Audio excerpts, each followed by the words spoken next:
Against this right back, Charlie, definitely.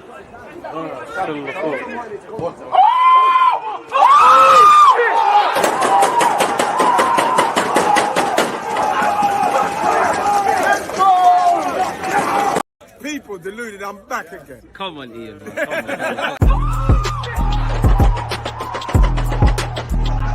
Because you always use that active red flag, defending. I think it's like.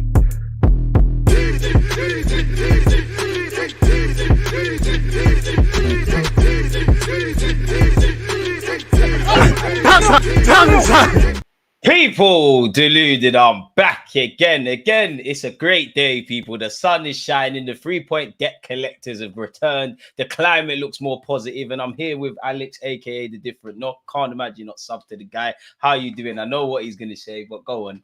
You got a late fine, by the way. If you say anything cheeky, remember you got a late fine, but go on. Well, firstly, I'm very sorry, sir. I'm late, Yeah, and I will pay my late fine. I also found it funny that the last time I spoke to you was you were on a stream with Jessica Black, and I was mocking you for being late. So, see, things come full apologies. circle, man. It shows you mistakes happen, man. Yes. You're in a shirt. You got it, man. I thought, let me try the Sky Sports thing, my guy. Let me try and be a pundit and all of those things. Man. You look good. Yeah, these glasses. You look really good.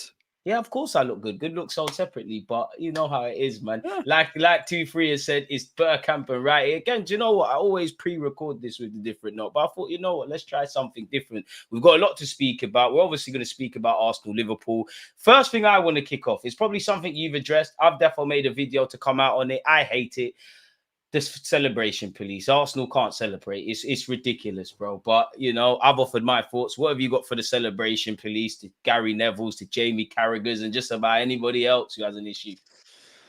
Well, it's not a logical opinion. So it's in you know, I think people try and deal with it in a sense of we watch Sky Sports and we go, you know, they literally in the space of about 2 minutes talk about Arsenal and say they needed to win the game today and it's really important and they need to stay in the title race, and then we win it and then they go, oh well, they're too relieved, they shouldn't be celebrating. It's like what do you actually want us to do? It's not a logic.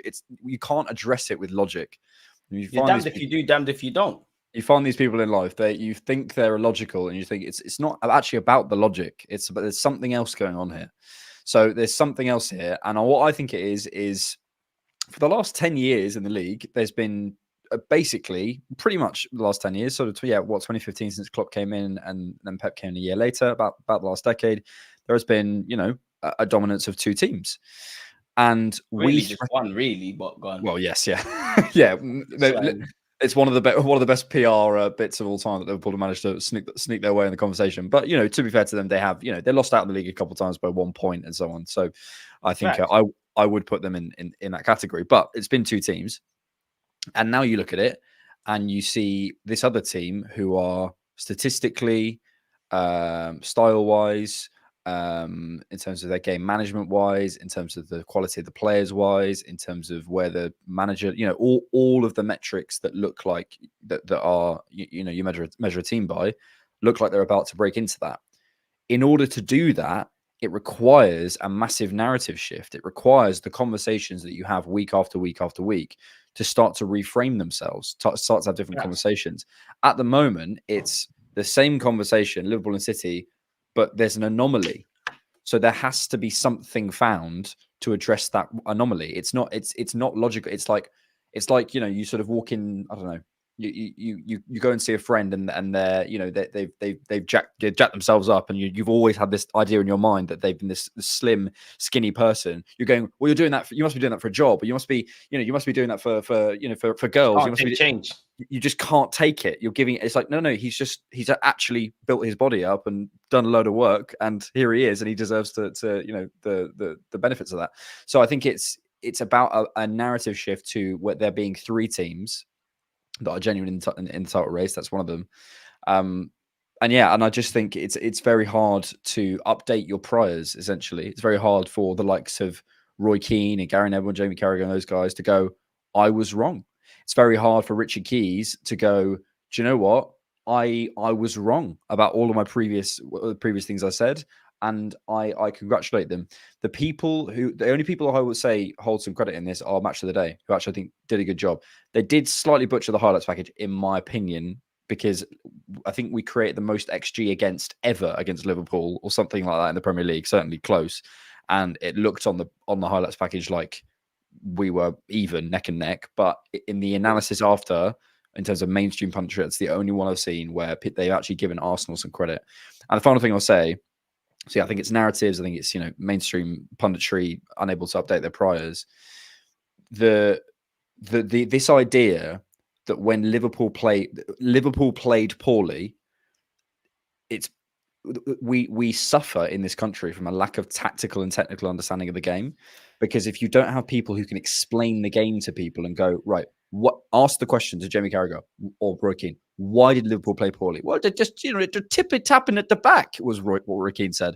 No, what it is Arsenal have outclassed them in terms of their press, in terms of their like 18, 19 passes for what led to Saka's goal eventually. And we pressed with intensity. They were lacking a lot of fire. Like, you could ask genuine questions, but that's what to echo your point. That's what jars me. I will cut Roy Keane a bit of grace, bro, because I just feel he's like that all the time. So there's at least consistency with what you're saying. Yeah. I definitely think Jamie Carragher is a bit salty. Obviously, yes, whether fans take things over the top and they start, you know how Arsenal fans are, 2 bad games with the worst team in the country, with the best team when we win. The fans is another debate. Arsenal Football Club, everybody concerned with the club, from the players to the coaching staff, etc. I'm very sure they're not going to be counting their chickens. They are excited about beating Liverpool. Today is irrelevant. We move on to West Ham. That's what jars me, because at the purest level of football, it is about riding the highs and lows. It's about the emotions. As you kind of said there, Liverpool have been the best / one of the best teams in the league. It's no easy feat to beat them. I know statistically we've done all right at the Emirates, but typically we get our butts kicked against Liverpool. So to go toe-to-toe, to outclass them, to outmatch them, to score 3 goals, 4 if you include Gabriel's mistake, I don't see why we can't be happy and have a jubilation. We're coming off the back of a terrible December where I can't go as far as to say we've turned it around, but we've taken 9 points from 9, innit? Winning leagues and all of this, I don't believe Arsenal are going to win the Premier League, but make it a good fight. And Liverpool, they've had, credit to Liverpool Football Club, Jurgen Klopp and all of those players. They've been there, done it, and wore the T-shirt. There's almost parallels. We want Saliba to be mentioned in the same vein as Van Dijk and things like that. So I've got no issue, especially when you work hard and you see everything come together. Because had we have lost this, the narratives about Arsenal. They're just angry that we've ruined the script. It would have been, where's it gone wrong? The transfer market, Mikel Arteta, people will praise him, but we've won the game. There's credit for the players. Had we have lost, it's all Mikel Arteta. So I don't see anything wrong with it. I know people are going to get at Odegaard and the photographer, but anyone that's played football at any level, it's not just the players, it's the secretaries, the people that make the club. It's just a bit of enjoyment, it's just a bit of fun, and it's just a bit of togetherness, really. So I don't understand it personally. But again, in a day and age where there's engagements and the employers that some of these pundits work from, they're just going for engagements, and I find it quite ridiculous. From the moment Jurgen Klopp has stepped foot in the Premier League, and I rate the passion and all those things. When Liverpool were crap by their own standards, now he was doing fist pumps and running up and down the pitch against sides that were 17th. So why can't we do that against Liverpool? If we don't show passion, we don't care. If we show too much passion, we're excited. They were there against Aston Villa. And make no mistake, this, away from talking about Premier League titles and things like this, bro, for me, this is what makes football at all levels. The jubilation of winning, the ecstasy of losing. And for me, as much as it was about beating Liverpool, it was about defeating ourselves, showing that we can go against Liverpool, almost a carbon copy of the FA Cup, and get the job done and be ruthless. You look at the FA Cup game, there were similarities with how we played. The difference are, statistically, I think we created more chances in the FA Cup game,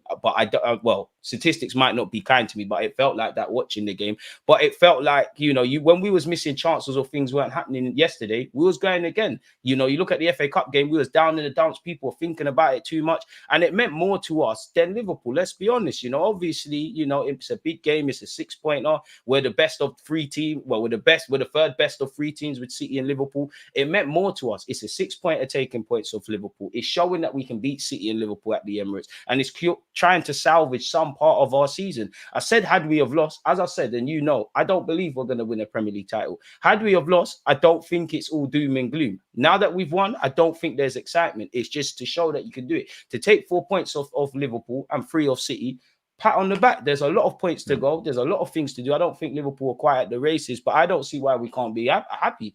I actually want Arsenal Football Club to move into a scenario where we beat City and Liverpool, and I'm not as excited as this. You know, if City and Liverpool play each other and they win, of course they're going to be happy and great and all of these things, but it comes with the territory. So they can shove it, really. Celebration police, man.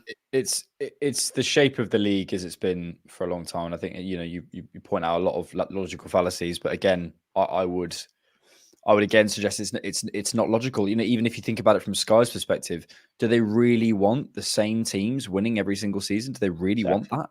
I don't think they do. But it's you know, it takes a lot of character to sit in a room with, you know, people you work with day in, day out, watch something happen, watch, you know, a team play really, really well against the team that you've basically said is the second best team in the country, maybe in the world. They've been there, done it, wore the t-shirt. That's what we want to do. Like to watch a team, you know, I would argue dominate them for 70, 60, 70% of a game, and then go, do you know what? I was wrong. You know, and the shape. How many people can do that in life, bro? Exactly, and the shape of you said it about Martinelli, so you're one of them. I don't think I was wrong, actually. We can go back and listen to what I said. But yeah, no, the shape of the league is changing. It's about to change, and a lot of opinions are going to change. And I think we'll look back on the response to this as, you know, we'll see it. It doesn't make any logic. You know, you look at the people who say, well, you know, what about the Klopp celebrations? It isn't logical. I promise you, it's just the shape of the league as it is. Arsenal isn't logical. Look at Lionel Messi. He's not an athlete like that. He should never have been the best of all time. Football in its pure form makes zero sense. Very few things capture the emotion of men, women as well, but of men, than football. This brings out a lot of things. Football doesn't make sense. There's people that will cheat on their wife. They will never dare have supported another football club. In that essence, football doesn't make sense. So I understand it. And it's like what the comment on screen says. I think, you know, we've messed up their script. They were ready to write, oh, it's all doom and gloom for Arsenal, question marks over Arteta, should he get a contract? They had their content for a month with Arsenal. So they've just flipped it. And I think this comment here, which paraphrasing it, the very fact that it's become about celebrations and not about what Jurgen Klopp did or didn't do or what Arsenal did or didn't do, it's annoying. But one thing I will give the club, we don't really care about the noise. And I don't think the players and Mikel Arteta shouldn't. As long as internally we know what we've done and we've done great yesterday, that's all that matters. I don't really care about the narrative. But as much as I don't care about it, it's dangerous, bro. Internally, I hope they don't care. Externally, we definitely do care. Yeah. No, it's not even that. I mean, I don't really, in isolation, I don't really give a flying monkeys what Roy Keane, Gary Neville, all of these guys have to say. They're allowed their opinions as a we. I just think in life, you need to be able to switch off. Even content creators that I may or may not disagree with, I can see where they're coming from, but it's down to me to retain that. But just because I don't like that doesn't mean I can't see how dangerous it is. Because as you know, they control the narrative. There are many people that indirectly or directly may not think of their own opinions. If Gary Neville says the sky is purple every day in the Premier League, you'd be an idiot to believe him. But some people will start to see that. And I think there has to be a degree of being impartial. Like Jamie Carragher's normally one of the good ones. His mask slipped yesterday. Absolute head loss if you see his antics on social media. To be fair, Mikhail Mudryk of Chelsea is offering fans playing 1v1 and whatnot. So yeah, there's a lot of head loss. But as long as we know we did our job, I don't really care, man. You touched on it, though. What's the Mudryk thing? The Mudryk's offering some, like, he's replying to his DMs, and I guess there's some little kid or some content creator that's calling him crap or whatever. And long story short, he's basically saying, if you're so good, play me for £10,000. That is generational head loss. Like, your head can't be that hot. You're clearly better than him. You're a professional footballer. You're the Ukrainian Neymar, which, you know, I'm all right with that. Shout out Mikel Arteta. My winger scoring against Liverpool, that one's doing that. So, yeah, bro, it's been a good weekend. It's been a good weekend because I know them lot down the road were saying, you know what, Liverpool are going to do their job. We'll be Everton. And it was happy. But as that comment says, haters are going to hate. We're Arsenal Football Club. As George Graham said, we're not supposed to be liked. It comes with the territory, essentially. You kind of touched on it, yeah, and it's in the title. Now, I've made my feelings clear. I want to be wrong. I don't personally think we're winning the Premier League title. I think I like the project. I like the players. I love what we're doing in the last 18 months. But if I remove the project hat and look at the Prem, I need to be a bit harsher. Even in the Liverpool game, in the goal, which we'll get onto, that we conceded, I think there's things we've got to arrest. I think we was near enough perfect against Liverpool. But not necessarily killing the game, small little mistakes. These are things that you have to win league titles. And obviously, when we put in performance in the bigger games, there's been frustration, but generally we've done all right. It's the Fulhams and games like that we kind of dropped to their level. I don't think we have that in our locker to kind of arrest them things at this moment in time, which I think City and Liverpool do have on us. So I am very pessimistic about winning a Premier Champs, but I'd love for it to happen. But statistically, we might be at it. Are we in the title race? Are we back in it? 9 points from 9. Have we changed the narrative? Where are you at with it? Well, to say we're back in the title race implies we were out of it. Don't look at the league table. I'm just paid to ask the questions to you, my friend. Yeah, this is true. Look, I think we were always in the title race, because the question of the title race is essentially who is conceivably has a chance to win it. I think that is really the question of what is the title race. I predicted at the beginning of the season, I don't think we'll win. I don't think we'll win it. I think we'll come second. I stand by that prediction. I still think City will come first. The second question is now bigger because Klopp's leaving. I think that is a huge factor in the end of the season. I think Liverpool will kick on. But look, it's no failure. We have to try, and I'm sure there will be those who ask for Arteta. I think you got to be specific, man. Second or third. So if we take this failure, if we take it, well, okay. If we want to live in a binary world where you can either succeed or fail, and succeed is winning titles, and failure is anything else, then fine, we've failed. Well done. You get to feel good about yourself by calling somebody else a failure and not maybe looking at yourself. I would suggest that maybe we need to redefine what success is. So what's success then? And I look at Arsenal and I say, if we can show yet again another year our credentials against City and Liverpool, if we can, let's say, for example, beat them both at home and try and get good results away. We got a result away at Anfield. If we get a result away at the Etihad, I'd be very 4 happy. points against them. If we're in it to the very end, if we go far in all competitions, well, the 2 competitions we're left in now anyway, the Premier League, the Champions League, then I will see that as, personally, because what I define as success, a successful season, because I think I've always said, I still think we're a year or 2 years for me away from when I'd start to expect, okay, this team has matured to a point where we should be on track to win titles. And I think if you have to look at the shape of the league, there are two, you can't say on one hand, Pep Guardiola is the greatest manager of all time and Man City are the best club team of all time. And also my manager, who's been in the job, it's his first managerial job with 4 years now, something. 4 years, maybe 3.5, because he took didn't he get it like January or something? I could be wrong, man. 4 years, I think it is. But Pep's been in 20 with the second youngest team in the league. If he doesn't beat him, he's a failure, and we should sack him. It's like, come on, there's got like it's childish. Grow up, honestly, we can accept that there is this outstanding candidate. It's like saying Arsene Wenger failed because Ferguson was in the league. It's like, no, you are where you are, and you take the successes that you can. So I think, I don't know. I personally have always said I'm looking forward to the next couple of seasons. In the next 3 years, I predict us, and I hope we can win either Premier League or Champions League, or maybe both. I would love that, and that's what I think the ceiling of this team is. But right now, there is in my opinion, the greatest club manager in the world, and maybe ever. With the greatest club in the world, in my opinion, and I think that's harder to debate, with Man City, who just won the treble last season. It's like the same people say we bottled it against the treble winners. It's like saying Bayern Munich bottled it against Man United in the 99. It's like, no, United did well. Why do we live in this binary world? I agree with you, man. I think failure. I think two chiefs live in the same realm. Go on. It really frustrates me because it's like it just completely removes all context. Then there's degrees of what that success is. If we come fourth, I'm going to be asking some question marks. Are we on course? If we looked absolutely, if we played Liverpool and City, combined, let's say 4 or 5 times over the course of the season in cup competitions in the league, and we looked terrible in every game, I'd start to go, oh my God, yeah, are we at the level? Then we need to start asking questions. We've beaten them both at home. We looked, in my opinion, the better team. in the FA Cup game at home. The Anfield game was a bit more even, but again, we weren't absolutely destroyed. We beat City at home, and if we go to the Etihad and get so we're showing we're definitely more competitive now, without a doubt. We're showing improvement from last season because we weren't at that level. So we've shown the improvement against. I don't know how else you can put it. The best club manager ever. It's like I'll finish with this. If you want Arteta sacked for not winning the league, that's fine. But I don't think you can then. I don't think you're then allowed to say Pep is the best club manager of all time. I don't think you're allowed to put him in a top 3 debate because because you don't understand how good he is. You don't understand where City are.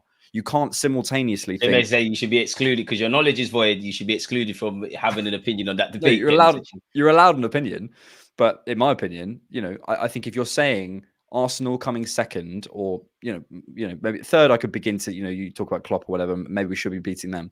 But if we come second to Man City, you can't also on the same side and same side of the coin say Pep Guardiola is the world's greatest manager, because those two things, like, it's a failure if he loses to him, and he's the world's greatest manager. They don't exist in the same room, in my opinion. Slightly, I agree, but I disagree because I feel the impossible can always be done. I think one thing about sport is there are upsets, there are underdogs. Typically, the underdogs, like even if you look at Liverpool, like Liverpool have gone toe-to-toe with City and things and been the underdog, and they've won a couple battles, but the wars with City, as you've said. That being said, though, I agree with what you're saying. I feel with some, and I'm not Mikel Arteta in or out. I think I lean towards more in. I think logical reason with keeping him. I support Arsenal FC. If there was ever the next Pep Guardiola that could take us to the promised realm, sorry, Mikel Arteta, just like with the players, I haven't got any allegiances to you beyond that point.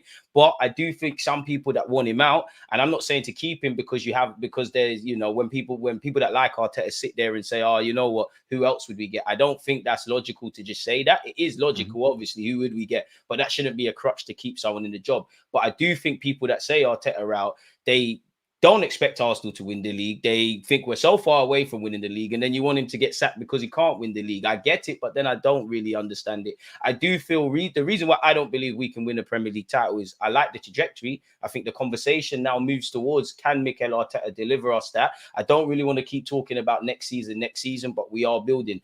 The day I will believe Arsenal are obviously genuine title contenders beyond the obvious is we've maximized everything. We're not talking about Thomas Partey, for example. We've addressed midfield. We've got a striker. We've got wingers. We've got everything we need to.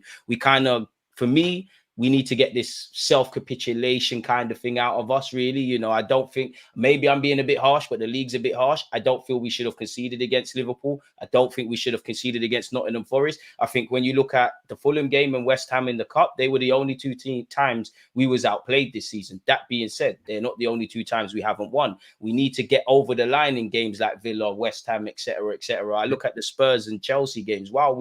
I think we could do a lot better in big games, but generally we've done okay. That's another thing. I want to be able to go to Liverpool and City and clubs like that, home and away, and genuinely believe and have an expectation, even though you can't really have that in sport, that we're going to get 3 points. When we have these things in place, I promise you, nobody on YouTube will be more giving it the biggin than me. I don't think we have that. And I just feel no matter how good Pep and them things are, you're fully right. And I agree with you. I think there's certain controllables that, the league is uncontrollable, but the things we can control, which are things I'm alluding to, I don't think we've done well enough to win the league. And as I said, it starts to get a bit harsher. In love with the trajectory with Arteta, I'm a big fan of it. But I do think the conversation is moving towards that. I do kind of want us to be ready for when Klopp leaves, because again, Liverpool could still be here and stuff, but I hope there's a transitional period. And I'm not a Liverpool fan, obviously. But one thing that I think goes over people's heads is that I don't want to say Klopp has overachieved at FSG or whatever it is, because they've done well, but he kind of has. And that crutch of how good Klopp is has kind of allowed them to be a bit lax. I think people forget that Klopp's leaving, his coaching staff's leaving, and sporting directors leaving. So it's now on that club to say what they want to do, really. They need to put the right people in place, kind of what I guess Josh Kroenke and the KSE have done with Arsenal. Obviously, when Pep leaves, City are going to be there. They're probably going to have the next great gaffer, but we need to be there and ready to strike, really. And I just want to run it all the way. Like, you know me, I'm the League Cup, I'm not going to live or die by it, but I wanted to get to that final. The FA Cup is our cup. We should still be in it. Fair enough, it happens. The Premier League, run it to May in it. As long as you win your games and you're still in the conversation, that's all I can ask for. That being said, generally, you know, in a job, when you have your performance reviews and things, we're going to look at the players and Arteta and say, okay, Arteta, you did this well, you did that well, you did this. When we look at why we drop points, what can we do to kind of mitigate against that? And of course, I'm not saying Arsenal are going to win every game and take maximum points, because everybody's going to drop more points. You know, Liverpool have only lost 2 games. I know it's doom and gloom for Liverpool, but they have only lost 2 games this season. I think that's the last loss they've had in about 20. So I do think the conversation has to move to that. But as you said, I do think football can be very simple, but at the same time, it's so simple, it's complicated. I really agree with your point in that you can't just look at things binary. There's many different variables, and I think you need to approach it with several sides. So you're bang on the money. So, like, what would you say is a salvageable season beyond the obvious? Obviously, it would be lovely to win the Premier Champs. Where do we rank in the champs? As positively pessimistic, I guess, as what I'm asking you, in that it's not what you wanted, but you can move with it. Before I answer that, I want to pick up on something you said, because I think it's important. The getting over the line thing, that's the final stage of a maturing team.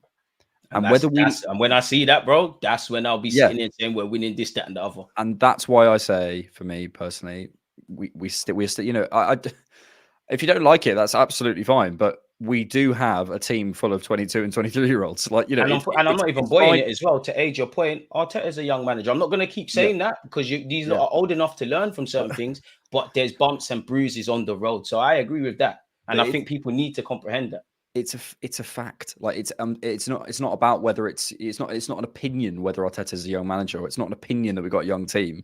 It is a fact. They are a young team, and you know, that's where we are. That's not to excuse any underperformance, but it's a fact, you know, unfortunately. So it tells you that there's going to be a level of maturity in getting over the line. But I also, you know, again, I want to take it out. We exist in very online Arsenal spaces, right? So we get Arsenal opinion, Arsenal opinion, Arsenal opinion. If you go and talk to City fans, they go, yeah, but sometimes we just don't get it over the line. If you go and talk to Liverpool fans, why do we drop all these stupid points? We always do this. Everyone thinks that they're the ones who are the only ones who drop points. You think because you're focused on your club. You have to look at things in a league-wide perspective. And we are currently in the best position for when Klopp moves on in the summer, as you were alluding to, with, you know, the sporting director going or whatever, to take advantage of that. We are absolutely in the best position to do that. And we're also up against the world's best club manager, and we have to accept that is where we are. Not to say we can't compete, because we clearly can, which makes what we're doing even more exciting. But I think then if we can't do that, we've failed. I just think you're just setting yourself up for failure in life, really. If that's your definition of success. Failure isn't a bad thing, bro. Like Mikel Arteta, if he's not failing every day, then he's not learning, and that goes for everybody in general. I do believe success it's not just trophies, but it is trophies. And to go back to what you said, for last season, I do believe two truths live in the same realm, in that we weren't expected to be in that race. We were in that race. And I do think we bottled it, because, again, I said this before, I think on the face of it, you know, there's no shame in losing to a treble winning manager like Pep, a generational coach, a great City team. You know, we're going to look back in 10, 20 years. That's going to be on Premier League years, on Sky Sports. It is what it is. But I know Arteta and these players know in their hearts that league was in their hands, really. And you look at the amount of times we've taken the lead and been a bit silly. It kind of aids to what you say, in that this is where I believe it's not white and black, because it kind of filters to what you say, in that we have to be, not accept it, but we have to be prepared that there is going to be these self-inflicting errors and bumps and bruises on the road as we try and get into that maturity. Because as much as I think they're young, I think whether you're young or old, and I'm being a bit harsh, you've played enough games to know certain things collectively. And I don't know why it's not been arrested yet. I'm not assuming it's easy, but this is why I like having you on my platform, because you're able to see things. I don't even know the word, but like, you're able to see things from a wider point of view, man. On that comment, I want to come back to that. Just on the previous comment, sorry. This one, trophies. When you spend the amount we have spent successfully winning trophies, that would be fine if Arsenal were the only team who spent money. Aston Villa spent over 100 million in the summer. Bournemouth spent over 100 million in the summer. Premier League people spend money, bro. Even with Klopp, like, people act like he's not spending peas. Like, he spent peas. He just spent correctly. Brighton 100 million, Chelsea 450 million in the summer. You know, so, and I can just keep going down the Premier League clubs. So we can't exist in this Arsenal vacuum and think that we're the only team who ever drop points. We're the only team who ever show any sign of immaturity, and we're the only team who ever spend money. We're in it. We're in an environment, and then we have to decide what success and failure is from there. I've got And a I question think for you. Go on, continue what you're saying. You just triggered a question. And so when we come to success and failure, if you choose to say success is only going to be if we win the league or if we win a trophy, absolutely fine. And by the way, I'm not saying the end of last season wasn't. I know you're not saying that. It was absolutely a disappointment, and we should have gone on to win the league from the position. We've spoken about that many times. From the position we were in. From the position we were in. But if you're looking at it as a totality, we are a team who, since 2019, have gone, right, we've got to try and beat the big dogs. We've got ourselves in that conversation. By the way, this season, yesterday, we probably got 3 players who would have started not in the team. We barely even talk about this. Timber, Partey, and Jesus. You could even argue Tomiyasu might have played because it was Liverpool. So we're doing it with injuries. We're doing it with the young manager. And so I'm not. And again, you people go, oh, you're excusing failure. I'm not excusing failure. I'm contextualizing that we're in an environment where there's been 2 teams here. We've challenged and we've gone up, and now we're here. And then if someone says, well, if we don't do that, we've failed. I just can't agree with you. I think to go with that, we're in that's either where we're kicking on or we're going down now. Yeah. Go on. But the evidence we have so far is that we've done that, right? So and it's what slower, we saw, maybe.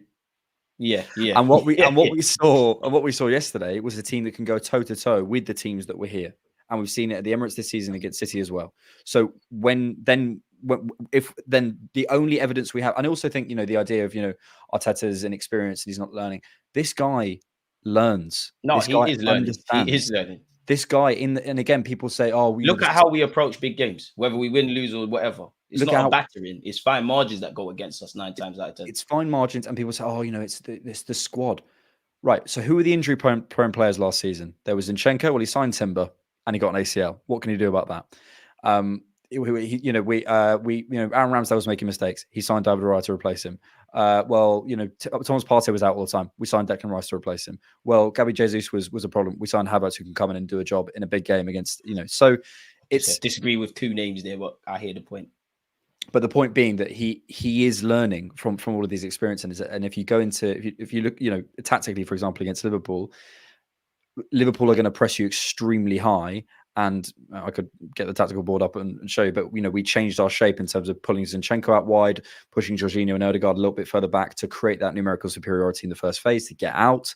So all of these things he is learning and understanding. And when Jones moved back, he moved things around again. He brought on Kibior. I don't know whether that was forced or not, but I thought even with it probably was. Even with Kai Havertz, you look at the first 10 or so minutes, he's basically a left back. I promise you, anyone go watch that game again, he's pulling into the left back region. So that's one thing I've always seen with Arteta. He does do that mad science stuff. But as much as me and you talk about this all the time, I have nothing but praise for Arteta. I like him. But in the same way, if I want Saka to be a world-class player, there's going to be bumps and bruises. I believe for Mikel Arteta, I genuinely believe this. There's certain conversations around squad depth and stuff. Obviously, I'm not a fly in the wall at London Coley. I don't know the variables that are unknown to an ignorant football fan.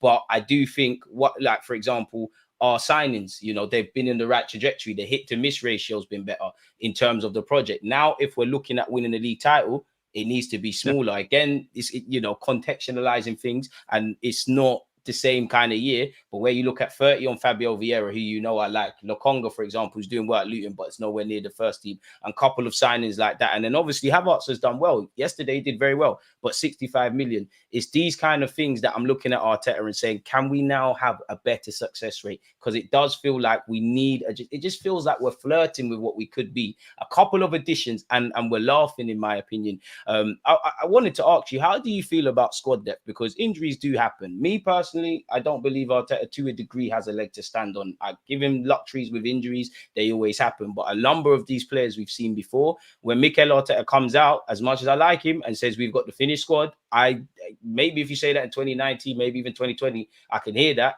I can't really hear that at this moment in time because you've seen what's happening. You've seen what injuries can do to our season. You've seen it even when we lost out on top 4. So how do you feel on him saying that? And I also say, before I let you answer, if I go back a few weeks ago, he actually said in March or April, you need to have your players fit. Now, Arteta is a sensible guy. In August, you knew what could happen. And again, I don't know all the variables, but you're an intelligent guy. You consider variables I don't even know are variables. So I find it quite hard that this analytical individual that I have all this admiration for, it's almost like you could not see the rain was coming, being a bit ignorant with that. So do you feel that these kind of things about the Finnish squad and do you feel these excuses, not excuses, but they're kind of running out now? And it's something that we can't really keep hearing.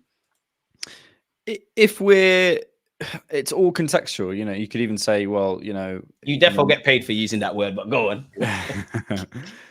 You have to contextualize things. You can't remove them from their context. You know, it's like, you know, if say for example, you know, the team bus topples over and everyone breaks their legs, like, and then we go, well, he can't use injuries as an excuse. It's like, what? I hear that, but it's true. But then it's the knock-on effect, because Arteta will talk about Thomas Partey, the guy that he even forced into the team playing kind of right back. You know, he's a key player. You know the knock-on effect that he has when he's not here. I don't think necessarily I think Declan Rice is a long-term 6, but I don't think that was a long-term replacement. You know, I look at, you know, Arteta says we need to score 100 goals, and then you've come out and said that it was kind of an anomaly what our players done. Now, I know, you know, that we know that this is a project. And again, I don't know what budget he had, but I know getting a striker, getting a winger, it helps with certain people. I do feel, and to be honest with you, I'm quite ignorant. No one could convince me. Central midfield, I'm having the same conversations that I shouldn't. So I definitely feel that Arteta has to take some of the blame. I do feel there's certain controllables that he can control, and he needs to kind of face the music. But then I feel like what you're saying, you need to contextualize it. You need to understand that there's many variables out of Arsenal Football Club's control, which is, it is what it is, man. Do you think Arteta will get a new deal? Yeah, again, you know, I have to ask you these things. I want to be very, very, very clear that I'm not in any way suggesting, you know, for example, that I did a video on my channel a couple of weeks ago about, I think Arteta should have signed a striker in the summer, because he said, again, you know, you don't know whether the comments were, you know, maybe he'd rephrase it in a different way. I don't know, but it sounds like what he's saying is they knew that Saka, Martinelli, and so on wouldn't repeat the same thing again. And if they didn't, then I think it was silly not to sign a striker. Exactly. I think he's made lots of mistakes. I think I would agree with you that, you know, if you look at the transfer record of Jurgen Klopp versus Arteta, I think Arteta's probably not as good for Klopp, and certainly not as good as Pep. So there's some question marks around some signings. I think his talent ID generally is really, really good. Yeah, no, that's what I said. I praise it. The talent ID has been very good in the last 18 months in particular. People won't even give Zinchenko credit, and I know he's got a lot of defensive faults. He's been bloody mustard for Arsenal Football Club. Gabriel Jesus the same. But it's an area. It's an area he can improve. I also think, you know, in terms of using youth players, I think it's an area he improves. So there's a number of things he can do. But I go back to it. Not sound like Roy Keane. You know, if you told someone, right, you know, if you told someone about another team in, I don't know, in the NFL, and said, right, there's been these two teams who keep going at each other. Alex, not to cut you, but I can't ignore this comment. You're going to get back into what you're saying. I'm sorry if you think Arsenal were playing on the counter attack yesterday. That must be agenda. You're chatting BS. But go on, Alex, man. That's nonsense. But go on, bro. I'll cut you off. No, sorry, yeah, it's, you know, it's you know, there's an NBA team where there's been, you know, I know nothing about NBA. I'm just using an analogy. So, you know, the Lakers versus the Golden State Warriors, they've been going at each other for years. They've been top for 10 years, and then now the Chicago Bulls have hired a new coach who've got them in the conversation.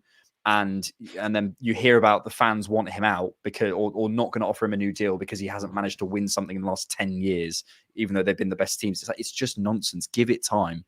Now is the time to be giving him the new deal, backing him.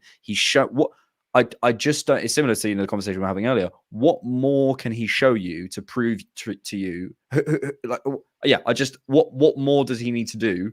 Like games like yesterday, winning against City at the Emirates, in the conversation with the title race. What more does he show you to need to do to show you he's in those conversations at the top tables of European football? I really don't know. I think for me with Mikel Arteta, it's, as we kind of said earlier, it's like, I don't think now is it, but I feel for me personally, I'm moving into the scenario of one love for the rebuild and all the things you're doing, But now I believe more so next season, it's now, can you deliver us that? You know, in terms of what you like to say, in terms of KPIs, young players are getting better. You've shown me the mad scientist tactics sort of things. You've shown me you can plan. You know, you've weeded out players who are not on this and got players in. We've improved defensively or showed building blocks of that. I still think, again, isolated into winning the Premier League title, there's variables that need to be maximized more, but you're hitting all of those. You know, generally the talent ID has been good as well. So you're doing all of that. I want to be clear, you know, as you say, love for the rebuild, 100%. But then if we don't in the next, I would say 18 months, you know, I don't want to set a timeline on it, but, you know, certainly at some point soon, win a title. Again, you know, you have to look at the context, what happens, whatever, but the shape of the league's changing, you know, Liverpool, whatever. If we don't go and challenge major honours and get to these finals and get into these conversations, do better in the cup competitions, I agree. Yeah, we'd start to have conversations.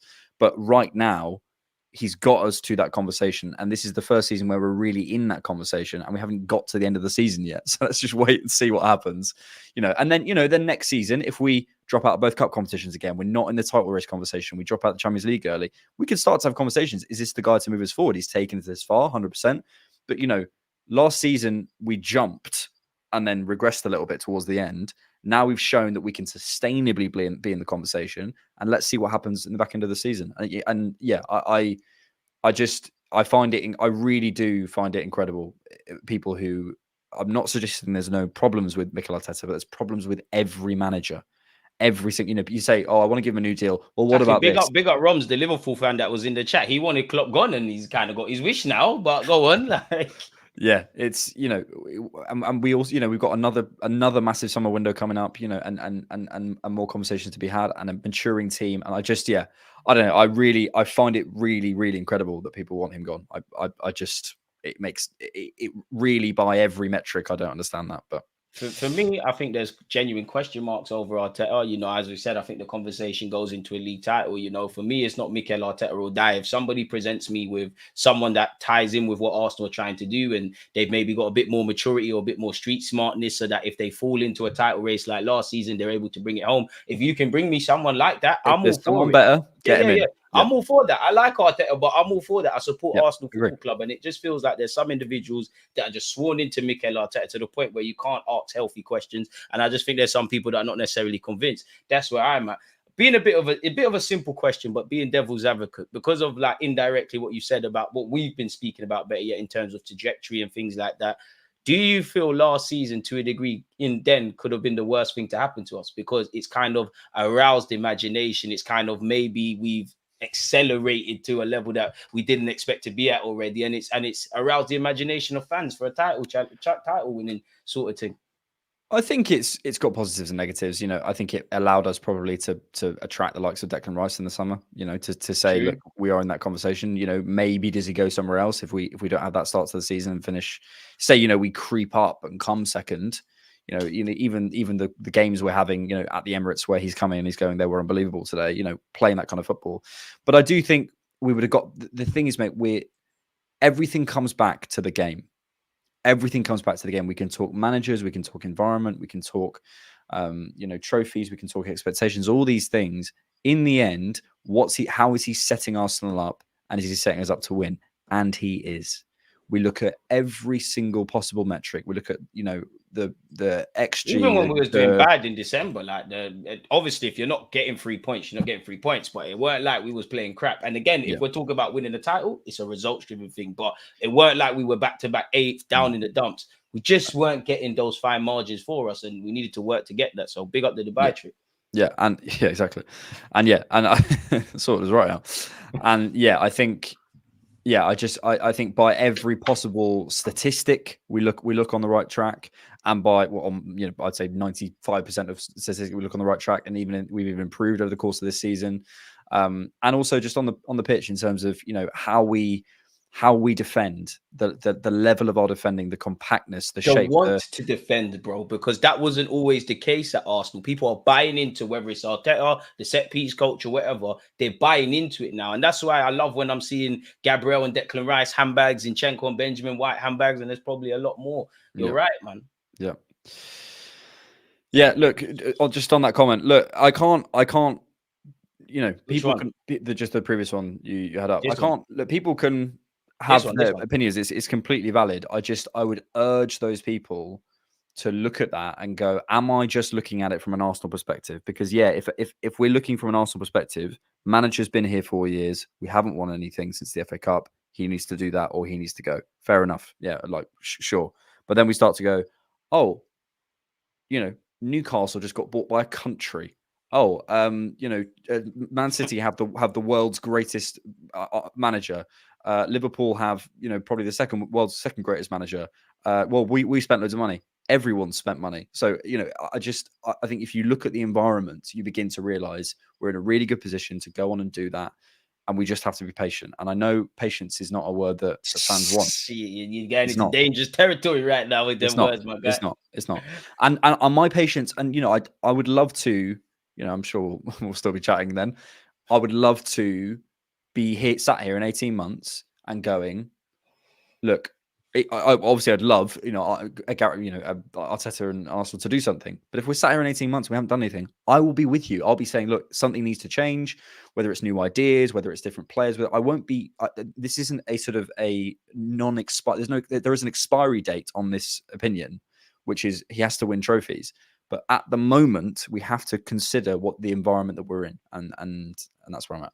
I think you're misunderstood, man. I think, because of your ballot, because I get it as well. Like, you probably get the comments like, oh, you're an Arteta apologist and all these things. I care about Arteta, but I don't care about you to a certain point. I care about my football club. I'm going to be here long after you. I don't care about it on a personal level. As you say. Exactly. Obviously, I hope you're in good health and all of that jazz, but it's not. If Arteta is the guy, great. We've stuck with the gaffer. If he's not the guy, then it's an issue. And I don't really want to. Again, kind of like you said about expiry dates, it feels like it's always a next season thing. We're building and building. I think that needs to really become redundant. I slightly disagree with this comment with Gary. Gary ironically said on Gary Neville about getting the absolute maximum out of our players. I feel we're getting 95%. I don't quite think we've maximized everything internally with Mikel Arteta. I think on the face of it, collectively, yeah, we're getting to that level. So he said it as well. Mikel said it in recent press conference. He said we've got a way to go. He thinks this is it, because for me, that's telling me that Saka is a man. Well, he basically done it, but Saka is going to get X amount of goals. Martinelli is going to get X amount of goals. We know what Jesus is bringing. With if Zinchenko isn't playing, you've got Timber, you've got this, we've got defensive. Defense is sorted out, midfield is sorted out because you need to get a younger Jorginho.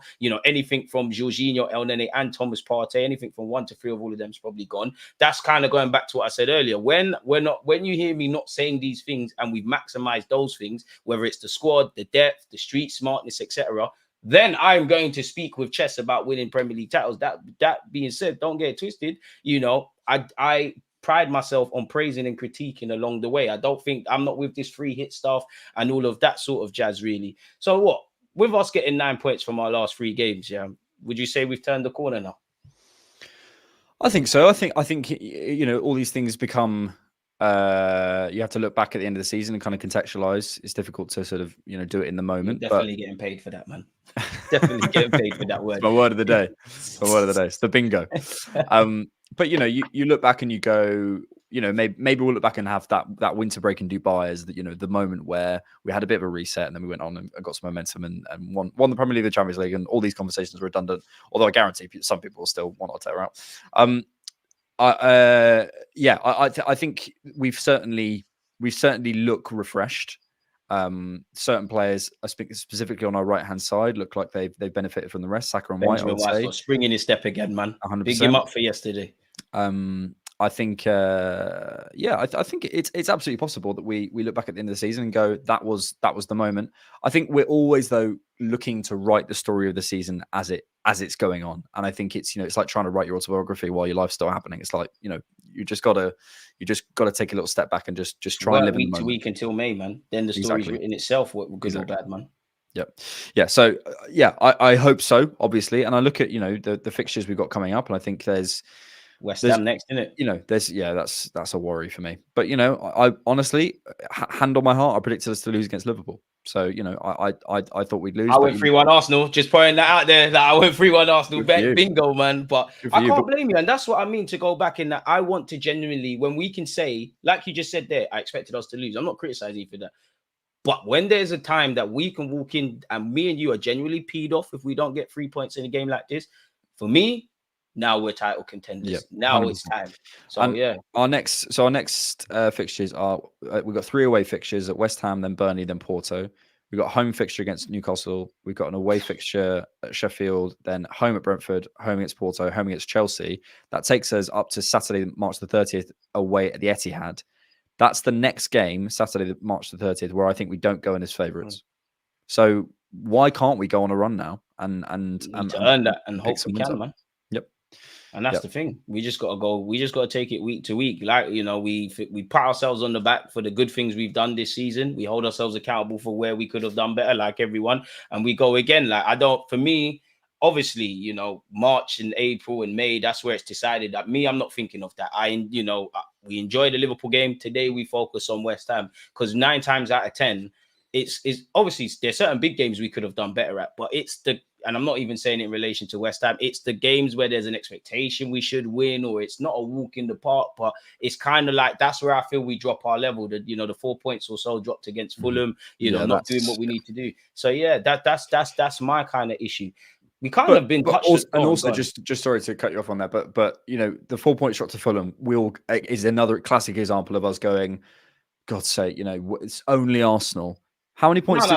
I'm definitely not saying it's the only Arsenal. No, I'm not saying. I only care about Arsenal. I'm not saying you do, but I think we get caught in that. We, not you, as in we get caught in that mindset. Okay. You know, but how many points did City drop to Brentford last season? It's just how many points there's always this year, and they're still there. That's why I'm more a big fan of.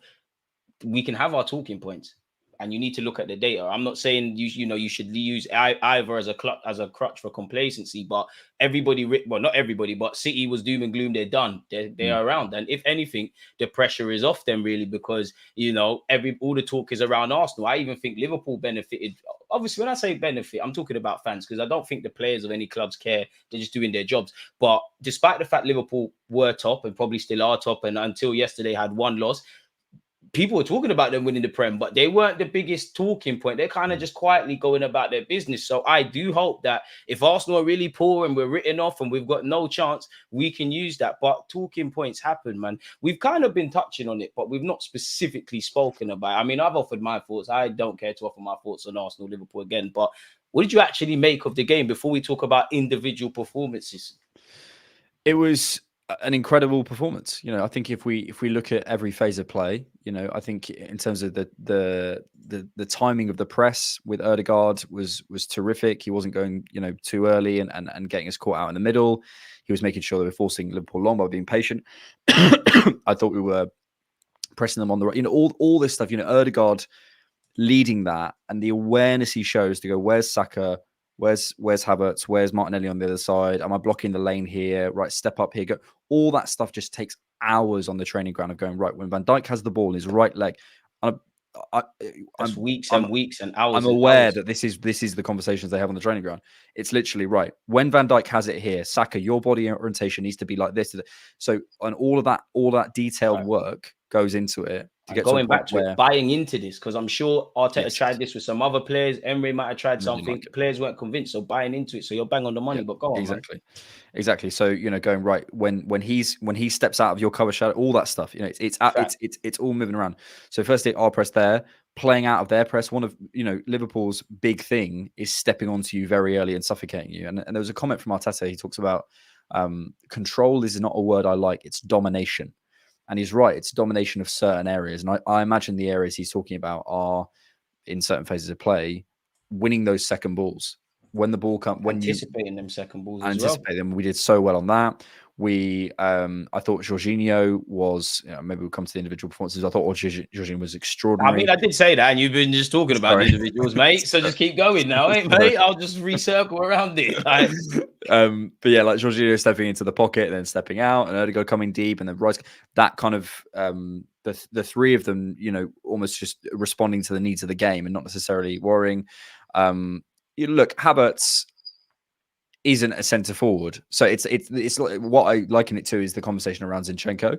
It's like people will go, well, why isn't Havertz making that run to the front post, or why isn't Havertz busting a gut to get into the box? It's like because Zinchenko isn't a defensive left back. So don't put He him in played that there enough position. times, but they don't think like that. They didn't they're not Yeah. organically like that. Zinchenko ain't got a defender's instinct, which is why you always see him caught out. And that's more of a question for Mikel Arteta to deploy him at certain times, like against Nottingham Forest. Had we have kept a clean sheet, nobody cares. But in theory, if Tomiyasu was there, he probably comes in to see out that game. And for Kai Havertz, it's a bit harsh because I do think he does things greatly, but not to a significant standard. I feel he's quite intelligent. I think he puts in a shift. I think he drops deep, but he does nothing outstanding beyond a certain sort. That being said, like in the FA Cup, I think Kai Havertz was superb. Like even he kind of got away with missing when it went to Saka, but I think when you watch the game again, he had a very good game, really and truly. Who'd be the man of the match for you?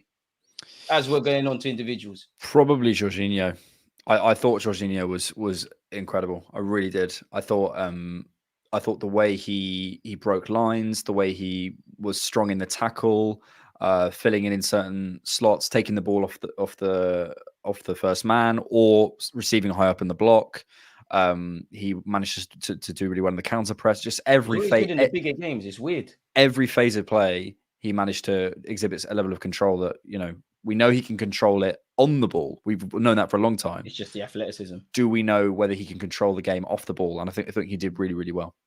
He seems to love playing against Liverpool. And Jorginho's one where you just wish he was a bit more athletic and probably 10 years younger. I personally now believe, El Nene be gone, Partey be gone. Assuming we bring in a centre middle too, I think Jorginho will get to stay, maybe if he wants to do that for another year. But there's a possibility that, all of these guys could leave. So I'm with you. I think Jorginho was superb. I think Kai Havertz put in a shift again. The jury's still out on Kai Havertz, but isolated to that, I think you were great. I think people need to give Benjamin White some credit. I think he was, there's something to say about why Liverpool weren't the typical Liverpool team we've come to expect, but that's something with them. I think Benjamin White had a superb game. I think Zinchenko, obviously, I was a bit nervous when he came off, and I still am because I don't want to know the knock-on effects with injuries. I think Kyrgios looked fairly steady. Trossard with a lovely cameo. Obviously, it's not lovely to see Saka and Martinelli scored, and it's lovely that, as you kind of said at the start, like we won that game without our strongest team, and this is why I'm a big fan of squads. You look at our two biggest results of the season, which has to be Liverpool or City, whether it's the most enjoyable win or whatever is another thing.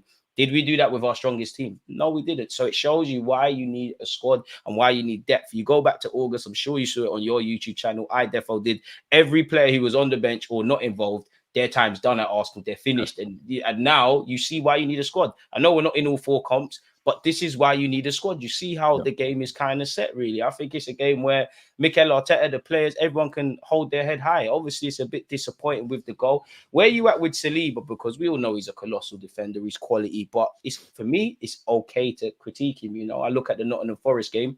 I think it starts and stops with Zinchenko. But Gabriel and Saliba in particular, have a key role in that. For me, against Liverpool, you could say, you know what, Raya, Saliba ain't got eyes in the back of his head. But for me, it looked like Saliba's biggest strength can be a curse, and that sometimes when in doubt, just kick it out. He's very calm, and I don't think it doesn't make sense, but it's almost like he thought he was in a certain area of the pitch that he wasn't. Like he's looking for Raya to come.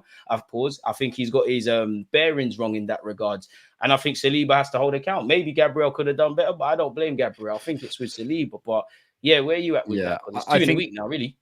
Yeah. Still quality, disclaimer. I would say the Forest one, I'm less. I put less on Saliba, honestly. I put on the Liverpool one because that just sort of bounces off him. It's just one of them ones. I think with a lot of defensive things, it's about a sort of a panoply of errors, really, and it's a case of like, right, okay, so Saliba's holding him off. Saliba should probably deal with it, 100%. Raya should probably be a bit more proactive, 100%, and then it goes in off Gabriel's arm. Can he really hold that? So can he really, we hold him accountable for that? Not really. So look, I look for patterns. I go, with all of these things, what happens is Ben White will get done by one winger. And then it's like, well, does he have a problem with other wingers? Actually, we could start to say there's a bit of a pitch there. So let's talk about that. But for example, if it's like, Gabriel getting a yellow card, maybe we start to look back at old narratives and we say, is he coming back? No, because if you look at this season and last season, he's really cut that out of his game. And with Saliba, I'd go even further and say this has never really been a problem. So I only mentioned him because it's just about talking about what's in front of him. Yeah. It's just look. I think it's just looking for patterns and saying, look, is Saliba normally that lax? No. Yes, he's relaxed and calm, but I think he's still alert. Raya should have taken it. Is Raya usually not very proactive? No. If you look at how many crosses he claimed yesterday, you know, he's so proactive. So sometimes mistakes happen, and that's okay. And there doesn't need to be Van Dijk, I'm not saying centre back. It yeah, happens. exactly. And I'm not saying this is you at all, but you know, I think sometimes there's this thing of like we have to have an inquest into every mistake. I think with mistakes, I go, when are mistakes patterns? And I think we can look at like Zinchenko's 1v1 stuff, or you know, 1v1 ability. We can look at White 1v1. Those are two areas that I look at. But then I also think about Tomiyasu and Timber on the bench, and I think, you know, certain games they probably would have played. You know, I look at, say, for example, you know, it used to be I was giving the ball away in the midfield, or Martin Odegaard giving the ball away in the midfield. That happened a few too many times. Hasn't happened this season. But again, if it happened again, you start to go, that's a mistake, yes, but there's a pattern. It's an occupational hazard. Certain things, like mistakes happen. Football is about transitions, especially, you know, we play out from the back greatly, and I don't feel there's enough praise on ultimately Saka's goal because it's about 16 or so passes. I think it's fantastic how we've built from defense to attack, and it's all fun in the games doing that in a team that's gonna, you know, have a low block and sit off you. When you have to be brave against Liverpool, it is what it is. Mistakes are gonna happen. There's gonna be times we're playing out from the back, and Raya, Ramsdale, was ever in goal or centre half, it's going to happen. My thing is, because I rate Saliba, I'm just asking questions. I know for a fact Mikel Arteta, the set piece coach, the analytic dons, and Saliba himself will say they could have done better in the same way with Van Dijk. Saliba, it's a rarity of his. But to get to that next level, for me, it's just a case of fine-tuning Saliba. And I'm never going to say I'm happy to see mistakes. But in a nice way, it's nice that he does make them, because people forget while he's a generational talent and all of this sort of stuff around him, he's in his 20s. He's in his elementary stage as a young player, really and truly. And I think Saliba under Mikel Arteta, Arteta's played a blinder. He's integrated him at the right time. You know, there's always been a lot of noise around, probably not Saka, but more, I'd say, Martinelli and Saliba. So I'm cool with it. And mistakes happen. I would say the one big thing I think Gabriel and Saliba need to be aware of is, if you go and watch the Liverpool game last season where Núñez scored, and to a degree the Forest one, I think sometimes they can both be attracted to the ball watching, and they're not necessarily aware of the centre halves. But generally, we're doing all right. All the issues at Arsenal, if there are any, are nothing to do with our centre half pivot. We've got one of the best in the world at this moment. So it's not the issue. Like, you've got so many issues. Yeah. Where are you at with Thomas Partey then? You know, Arteta saying days and weeks. So I mean, we know the man's quality. Like, is it time to give up on him, man? Like, I think sorry, my light's just flickering. It's bizarre. I'm just gonna unplug it. It was calm. You drew attention to it, mate. We was all good. We wouldn't have known. Yeah, I think with Partey, I think there's just a case of, like, similar to Jesus, it's not personal. We just can't rely on you. And I think at some point it's not about the talent, because the talent is always there. The reason we talk about the Messis and the Ronaldos, and I'm not comparing them talent-wise, but, you know, the reason you talk about those guys is there might have been players out there who have the talent level of, let's say, I don't think a Messi, but like a Ronaldo. But what Ronaldo was available and worked the hardest out of presumably any football player, or one of the hardest out of any football players ever, to get to the level he was. But crucially, basically never got injured. So he could go out there and show you what he could do. Look at Mr. Declan Rice. I'm not comparing about the talent levels with the players that we have. But the point I'm saying is, if you can't get, you know, it's really simple. If you can't get on the pitch, we can't see what you can do. And at some point, I think that patience has to run out. It has to. You have to say, look, it's not personal. We love your talent. We love you around the place. It's just business. If you can't get on the pitch and show us what you can do, we can't plan for you. So therefore, we have to make other plans. And, you know, I think that's really understandable. And I think, you know, there's been a couple of comments from Mikel that have been interesting. I always recommend watching press conferences rather than reading comments. You get to hear the narrative and what. Yeah, I've only read the comments, so I want to caveat this with, I don't know exactly what he said, but I think he said something about there's certain things you can do with injuries, and it's not just down to bad luck related to Partey. That may have been that Partey's doing. He might be saying there's certain things you can do, and he's doing them. But I wonder whether, you know, I don't know. I think sometimes it's really hard, that conversation about injuries, because you don't want to blame anyone. I don't have any information. I'm not sat there on the inside. I don't know what Partey's recovery is like. He might be doing it, but you have to exhaust every possible avenue. And I think sometimes, you know, there are certain players who, you know, you're aware they recover They're really professional in how they train, how they look after their body, what they eat, all those little tiny things. You know, we hear conversations about Smith Rowe that apparently he's completely changed his diet, and it looks like, you know, he might be coming out of the injury. So, you know, I think these things do matter, these tiny little percentages, you know. And then it's the question of, well, you know, is you know, does Thomas Partey want to do that? He's 30, 31. Does he want to change how he lives his life to get a couple more seasons out of himself? Maybe not. So, but then that's fine, and then we can move on from him. So I think the question maybe then comes to the squad building of, do we want potentially Partey, El Neni, and Jorginho at the club next season? Who's leaving? Who's not? How do we need a midfielder? I don't know, but I think it's time to move forward without Partey in the conversation at Arsenal. I don't think we can. And that's the saddest thing, man. I think in an ideal world, you know, I would fight tooth and nail to keep Thomas Partey at the club. We spoke about this last summer. I kind of wanted, in an ideal world, we know Xhaka's gone, but Xhaka and Partey to stay. And with Declan Rice and someone else, we kind of gradually phased them out while utilizing them in the squad. I mean, and that's where I kind of look at Mikel Arteta, because you know, we all know Partey's key to what you want to do, and he was fit for 40 odd games last season, 33 in the league, but when we say the name Thomas Partey, injuries kind of follow. Injuries kind of follow, which the best availability you can have. I mean, the best ability you can have is being available, and that's the issue with Thomas Partey. I would love to be a fly on the wall. I don't know if it's something that Atletico were doing with him that we're not doing. I don't know if it's all of Partey's fault. I don't know if we're being, you know, given the best advice. I don't know if, because obviously some players, you know, train more intensely at the start of the week and gradually face down, and some players are a bit different. I don't know what it is, but I know this story and this narrative needs to end, really. I don't know about Arsenal fans, but I'm bored of it. Oh, he's going to be back for Liverpool, etc., etc. I like the guy, but it's time to just move on, and I think the club will do that. And it's really, it's not personal. It's just a case of like, look, you know, we can't do that. I saw a stat about Jesus as well. It's from Scott Willis. Gabriel Jesus has played in 68% of Arsenal's matches since he joined, starting in 54% of those. He's played just 51% of the available minutes.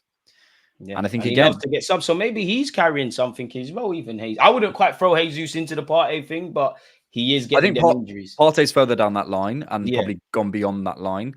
I still think Jesus can contribute to us, but I would still put him in the conversation of, can we say, right, next season when we play so-and-so, we'll have him available. We can almost put our house on saying Declan Rice will be available, William Saliba will be available, Bukayo Saka will be available. We know that.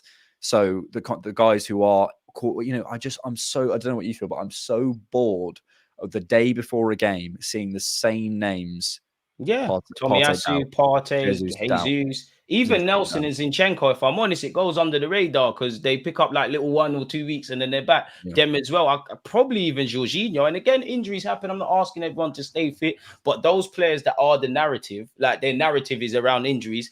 I'm not saying to sell them, but I don't want to talk about players that are not missing anymore. We've seen this story. How many times are we going to watch it? And we all know with Thomas Partey, even if he is fit, when is he going to be able to play 90 minutes? How long is he going to be fit? And how good is he going to be at the point of being returned? Because he's going to need to take a while. So we'll have to see, man. You mentioned Smith Rowe, man. Like, obviously, he didn't play against Liverpool. But, you know, to kind of wrap up this live stream, where are you at with Emil Smith Rowe? And do you think it's nice, actually, that while we've got injuries and stuff, you know, Trossard's doing well off the bench, Martinelli against Crystal Palace, Smith Rowe, Jorginho, we're kind of the squad players in the first team 11. We're kind of getting to a decent scenario where everybody's standing up to be counted, man. Yeah. Well, I think we sort of mentioned it earlier about Jorginho and Kivior. You know, I think we haven't necessarily mentioned Kivior. Like, to come into a game of that intensity. We got Kivior as well. Yeah, to be dropped in, whether it was I think it sounds like it was an injury with Zinchenko, which is again another conversation. You know, it sounds like, you know, with a game of that intensity, to come in, deliver for 45 minutes and look pretty good. The guy's not even a left back, so you know, to be able to do that, I think these are the, you know, these Trossard, Kivior, Nelson, Jorginho, these guys. I probably would include Nelson in there, but specifically Trossard, Kivior, and Jorginho. These three guys have been this season the guys who come in and they are in the conversation. They are in that first 15, if you want to call it that. And that means you have that actually are going to get some football, if I'm honest. Yeah, you have to get used to playing 1 minute, then 90, then 45, then 10, then 90, then nothing, then nothing, then nothing, then 90. You know, so and doing that is really hard mentally and physically, because you're the day before the game, you could be chucked on at any point.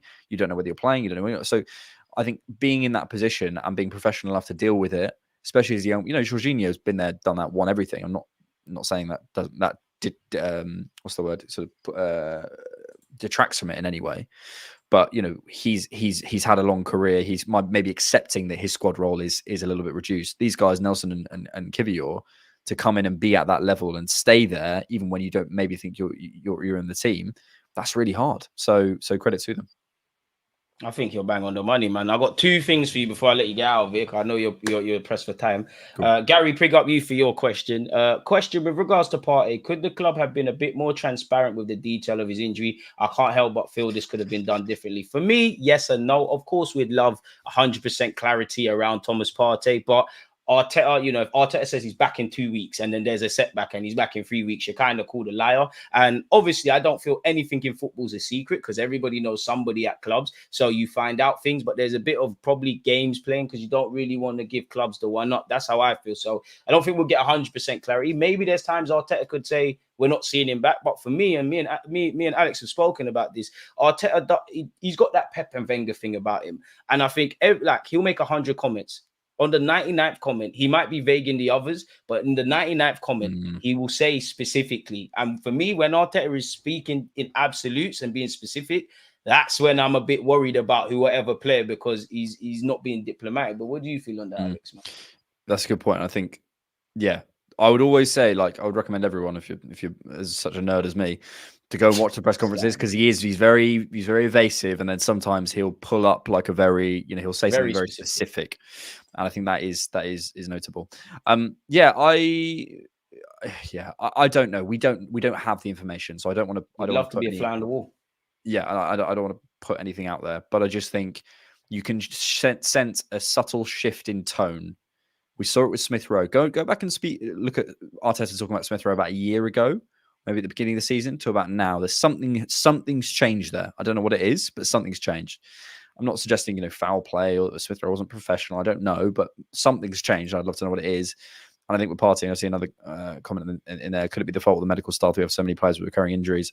I don't know. It could be a bit of everything. I don't think with Partey, I don't think it's just one thing. I guess maybe the medical team could have done better. Maybe, the training could have been more suited. Probably 100% something Thomas Partey isn't doing. It keeps, it appears that it's the same injury. So is it just one of those things? Is there something we could have done around that? We don't know. Either way, it's probably a mix of them. And fundamentally, we don't know when Partey is involved. We hope we wake up on Sunday and he's there for West Ham and he's fit from now to the end of the season.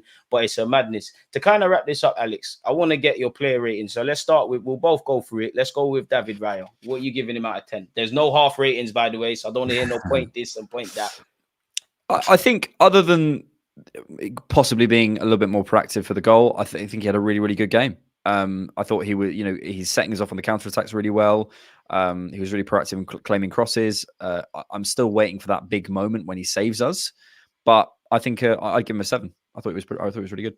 Go as far as that. I guess he had to blame in the goal per se. I think it starts and stops kind of with Saliba. Obviously, when I watched the game back, many people could do better, but I think even in the December period, Raya's been not going under the radar, but we're not talking about Raya. He's doing what he needs to do. So I'm going with a 7. Benjamin White, 8 out of 10. I couldn't ask you to do anything more, in my opinion. Arguably his best game this season.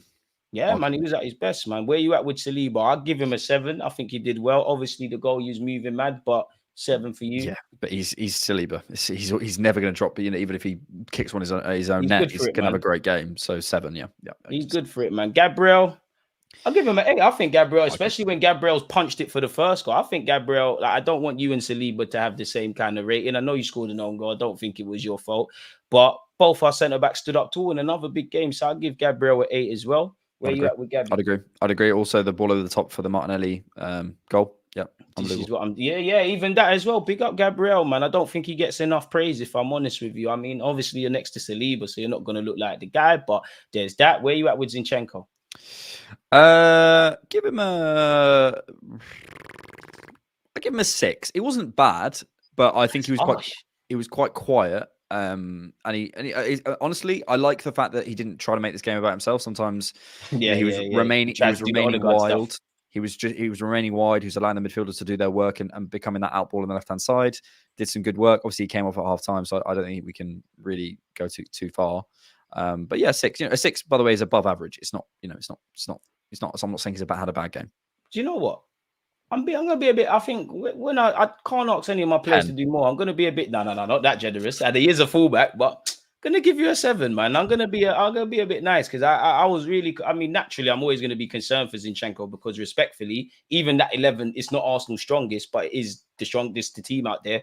Yeah. That's probably the one glaring thing a rival manager is going to look to try and get at Zinchenko. Yeah. So you came out of the Liverpool game with your head held high, I give you a 7. Odegaard, I give him an 8 like his number. I think he was quality. Where are you at with Odegaard? Agreed. Odegaard was terrific, knitting things together. I think he just needed a moment of real quality in the final third to maybe push himself up. Yeah. But I think his all-round game was terrific. Declan Rice, 10 out of 10, easy, isn't it? Mustard. I don't know what else he can do. He's either a 9 or a 10. Yeah, I mean, maybe a 10 because he doesn't score. But him and Jorginho 10s. Couldn't ask anything more from them two in the middle. Jorginho and Declan Rice isolated to Liverpool, 10 out of 10. You both did what you needed to do. I think because Rice has the talent level he does, I'll give him a 9 and give Jorginho a 10 because I think Jorginho, that's his best game I've seen in an Arsenal shirt. Coming in, having not played, loads and loads of football, I think he showed me things that I hadn't seen from him, so I'd give him a 10. Fair enough, but yeah, for me, I'll give them both 10s, man. Yeah, midfield came out strong, defense did all right. Kai Havertz? I give him an 8. I think he played really, really well. He won a lot of battles against Kanate. I would have liked him to be the outball a little bit more. As much as we accept he's not a centre forward, I still think there's times when it's like, I know you're not a centre forward, but just make that run. For example, when Martinelli's crossing it to Saka and it comes off Joe Gomez and probably should have scored in the sort of first 10 minutes or so. I think Kai Havertz can make a run to the front post. And he's kind of doing that sort of late arrival thing. But he's not a centre forward. And I think his all-round play was really, really good. He knit things together, was drifting out wide when he needed to. So yeah, I'd give him an 8. I think that's fair. I'll go with an 8 for Havertz. I think the squad players stood up tall, man. Bukayo Saka. Give you a 9. And by the way, just quickly on Havertz, if he'd missed that chance against Alisson and Saka hadn't scored the rebound and we lost the game. Oh yeah, I'm onto him.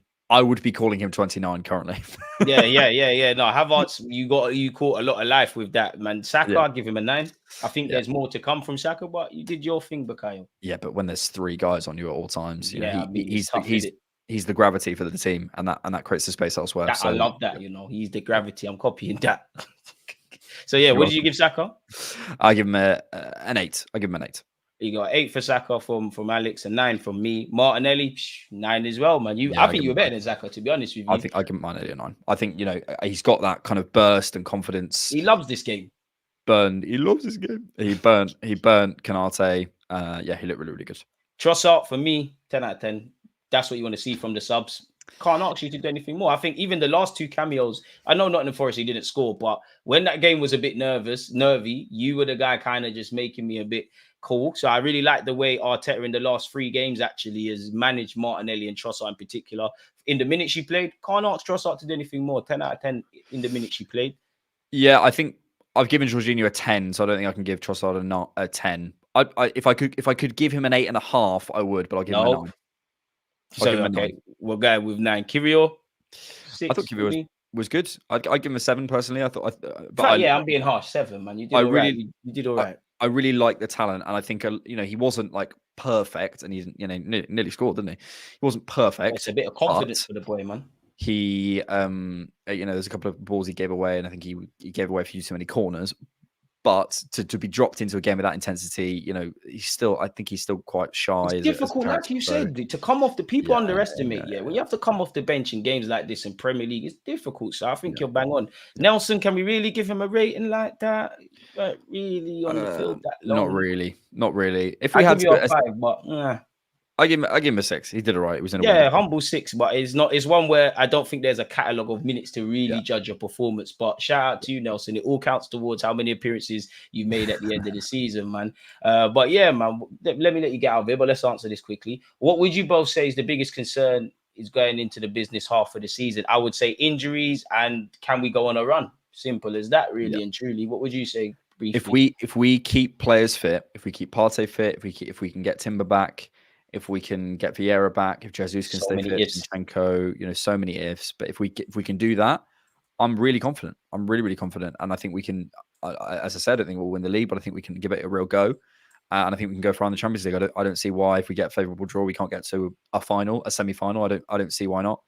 I do think a lot of it is about how those players stay fit, and then maybe moving on from those question marks in the summer. There, you're bang on the money. And Ian, sorry, I don't want to leave your question. That's what we're talking about with Havertz. We know he's not clinical. We know he's frustrating, but in many ways, he's, I won't quite say a dream for a manager, but he'll muck in. He'll, you know, be an extra body in midfield. He'll make those runs. The added quality and the glee in the final third and grabbing the game by the scuff of its neck. These are things that are not in Havertz's game, but isolated to games like this, he did his thing. So I think you're bang on the money, Ian, man. Before I let you get out of here, man, I can't imagine they don't know, but let people know where they can find you, what videos you got to come out and things like that. Can we see some Martinelli propaganda?